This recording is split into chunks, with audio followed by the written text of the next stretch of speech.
Oke semuanya, balik lagi bareng aku di tips kesehatan juga kecantikan. Nah, untuk hari ini aku akan memberikan tips juga keterangan mengenai gejala, penyebab, dan mencegah penyakit stroke.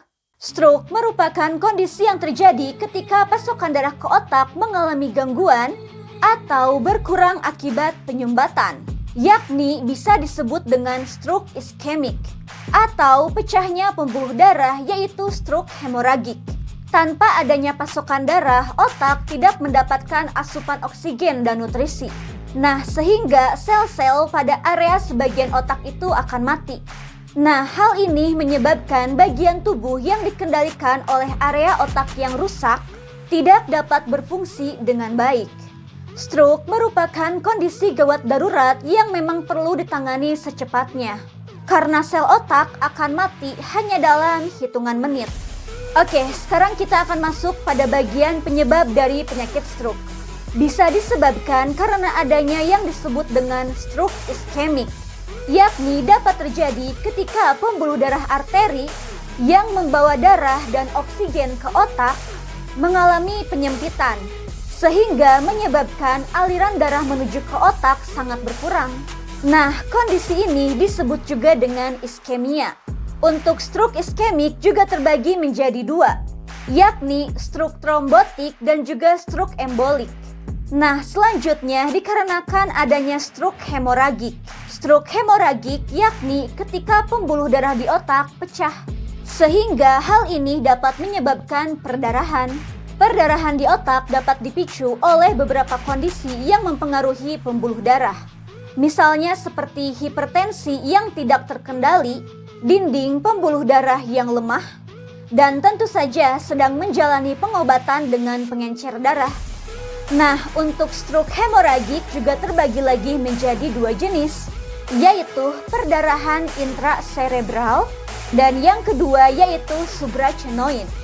Nah, ada juga beberapa faktor penyebab lainnya yang bisa meningkatkan seseorang untuk terkena penyakit stroke. Selain dari stroke, beberapa faktor ini juga dapat meningkatkan serangan jantung loh, yakni ada hipertensi, diabetes, kolesterol tinggi, obesitas, beberapa penyakit jantung seperti aritmia, gagal jantung, penyakit jantung bawaan, dan infeksi jantung, serta sleep apnea juga yang lainnya. Serta untuk penyebab lainnya juga bisa diakibatkan oleh gaya hidup.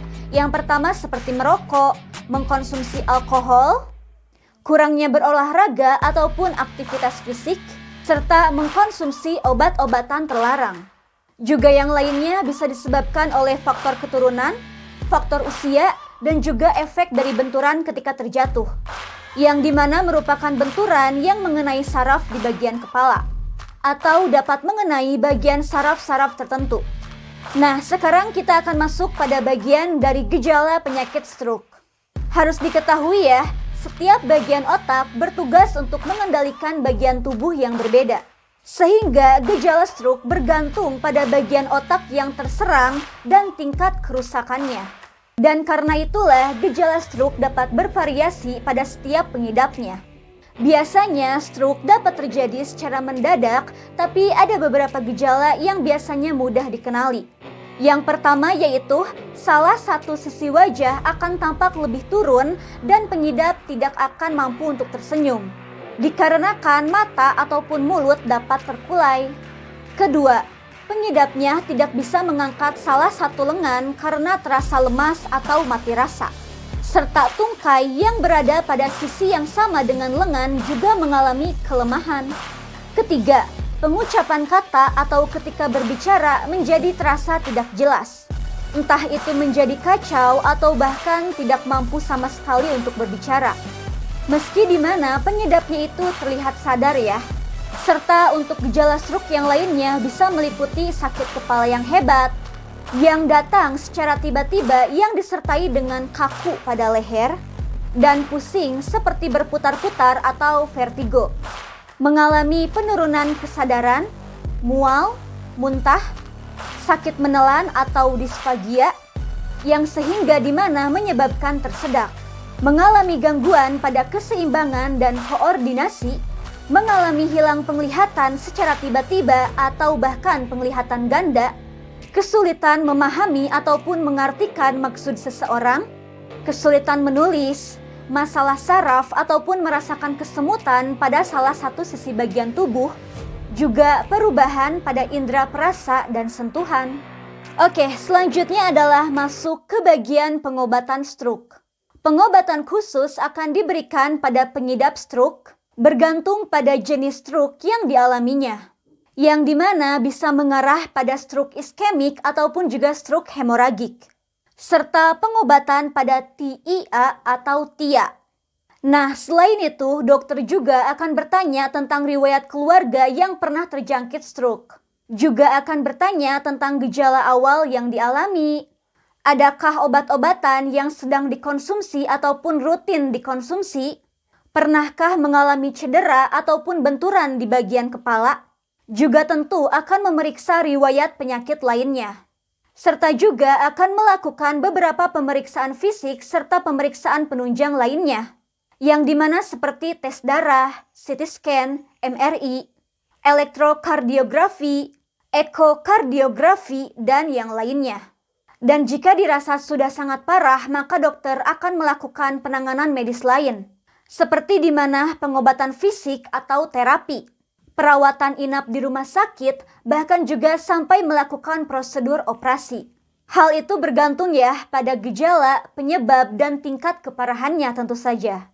Nah, untuk itu disarankan untuk melakukan pencegahan dan pengobatan pada gejala stroke ringan terlebih dahulu.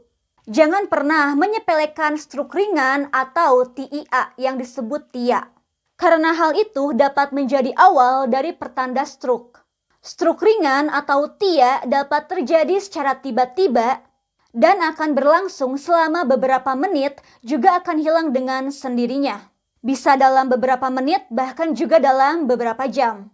Yang dapat tiba-tiba terjadi kekakuan otot pada salah satu atau dua sisi bagian tubuh yang lain, kesulitan berbicara, kesulitan merasakan sesuatu ataupun kebal, terhadap rasa ataupun sentuhan, yang dimana tentu berlangsung sementara dan akan sembuh dengan sendirinya. Nah, untuk melakukan pencegahan dan pengobatan di awal, mulailah dari perubahan gaya hidup. Seperti mulailah untuk melakukan olahraga ringan ataupun beraktivitas fisik, berhenti merokok, berhenti mengkonsumsi obat-obatan terlarang, berhenti mengkonsumsi alkohol, dan juga yang lainnya. Juga bisa dengan mengkonsumsi obat-obatan yang bertujuan untuk mengurangi resiko stroke akibat TIA. Dan obat-obatannya itu seperti aspirin atau coumadin, serta jenis obat-obatan lain yang bisa diberikan oleh dokter. Yakni diantaranya seperti antihipertensi, obat statin, atau juga obat antikoagulan. Nah, selain itu juga kalian bisa mengkonsumsi ataupun rutin mulai mengkonsumsi teh hijau ataupun juga teh hitam setiap harinya. Konsumsi juga buah delima, konsumsi juga asam lemak omega 3 yang dimana bisa terdapat pada ikan salmon dan sarden, seafood, serta pada jenis yang lainnya. Tingkatkanlah untuk mengkonsumsi bawang putih, mengkonsumsi seledri, konsumsi juga pegagan yang dimana kalian bisa mengkonsumsinya setiap hari. Nah, pegagan ini bisa kalian konsumsi dengan cara mengkonsumsinya seperti jamu atau seperti sayuran biasa. Nah, selain itu juga bisa mengkonsumsi ginkgo biloba yang merupakan tanaman herbal dari Cina. Yang dimana tanaman herbal ini sangat baik untuk pencegahan dan juga pengobatan penyakit stroke. Selanjutnya juga bisa mengkonsumsi ginseng biasa atau ashwagandha, yang dimana merupakan ginseng India. Nah, selain itu juga bisa juga dengan mengkonsumsi sembung yang dimana merupakan obat tradisional yang dimana sangat terkenal di Indonesia. Dan tentu saja kalian juga bisa mengkonsumsi kunyit. Cobalah untuk mengkonsumsi buah, sayuran, ataupun tanaman herbal yang tadi sudah aku sebutkan. Ya, minimalnya kalian bisa mulai mengkonsumsinya setiap hari. Yang dimana tentu saja kalian bisa langsung mendapatkan manfaatnya untuk pencegahan dan pengobatan penyakit stroke. Nah, itulah penjelasan dan juga tips pengobatan mengenai penyakit stroke untuk hari ini. Semoga dapat bermanfaat bagi kalian dan juga patut untuk dicoba ya. Jaga terus kesehatannya dan aku mau mengucapkan thanks for watching. Untuk kalian yang sudah tonton dari awal sampai akhir and see you next time. Bye-bye.